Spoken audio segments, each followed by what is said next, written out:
اعوذ باللہ من الشیطان الرجیم بسم اللہ الرحمن الرحیم وَإِذْ آتَيْنَا مُوسَى الْكِتَابَ وَالْفُرْقَانَ لَعَلَّكُمْ تَهْتَدُونَ۔ یاد کرو کہ ٹھیک اس وقت جب تم یہ ظلم کر رہے تھے ہم نے موسیٰ کو کتاب اور فرقان عطا کی تاکہ تم اس کے ذریعے سیدھا راستہ پا سکو۔ اس آیت کے اندر دو چیزیں ذکر ہو رہی ہیں، کتاب اور فرقان۔ یہاں پر کتاب سے مراد تورات ہے جو موسیٰ علیہ السلام کو عطا کی گئی، اور فرقان سے مراد حق اور ناحق کو جدا کرنے والی، فرق کو واضح کرنے والی، حق اور باطل کو الگ کرنے والی، جائز اور ناجائز کو بتانے والی کہ اللہ رب العزت نے جو ان کی شریعہ کے اندر کون سی چیزیں ان کے لیے حرام اور کون سی چیزیں ان کے لیے جائز قرار دی گئی تھی۔ فرقان سے مراد وہ ہیں۔ وَإِذْ قَالَ مُوسَىٰ لِقَوْمِهِ يَا قَوْمِ إِنَّكُمْ ظَلَمْتُمْ أَنفُسَكُمْ بِاتِّخَاذِكُمُ الْعِجْلَ فَتُوبُوا إِلَىٰ بَارِئِكُمْ فَاقْتُلُوا أَنفُسَكُمْ ذَٰلِكُمْ خَيْرٌ لَكُمْ عِندَ بَارِئِكُمْ فَتَابَ عَلَيْكُمْ إِنَّهُ هُوَ التَّوَّابُ الرَّحِيمُ۔ یاد کرو جب موسیٰ یہ نعمت لیے ہوئے پلٹا تو اس نے اپنی قوم سے کہا کہ لوگو تم نے بچھڑے کو معبود بنا کر اپنے اوپر سخت ظلم کیا ہے، لہذا تم لوگ اپنے خالق کے حضور توبہ کرو اور اپنی جانوں کو ہلاک کرو، اسی میں تمہارے خالق کے نزدیک تمہاری بہتری ہے۔ اس وقت تمہارے خالق نے تمہاری توبہ قبول کر لی کہ وہ بڑا معاف کرنے والا اور رحم کرنے والا ہے۔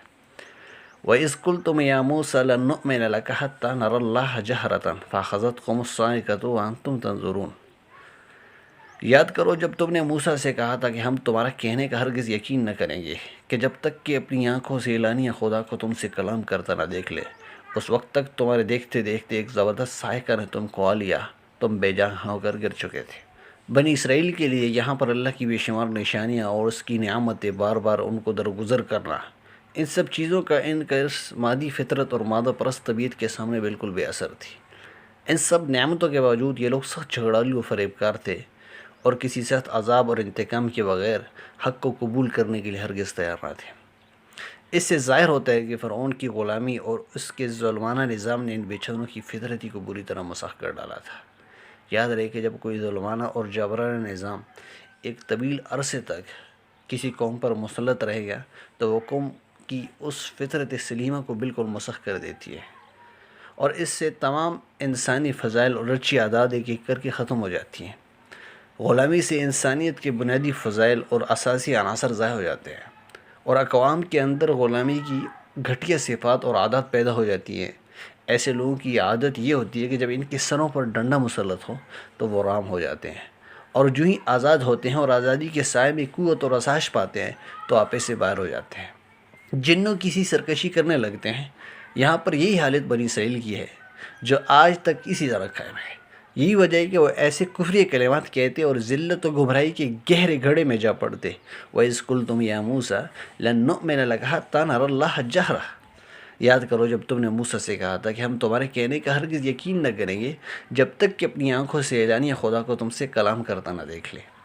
یہ اس وقت کی بات ہے جب موسیٰ علیہ السلام کے ساتھ ان کی اقوام میں سے 70 لوگ کوہ طور پر گئے اور اللہ سے ہم کلام ہونے لگے۔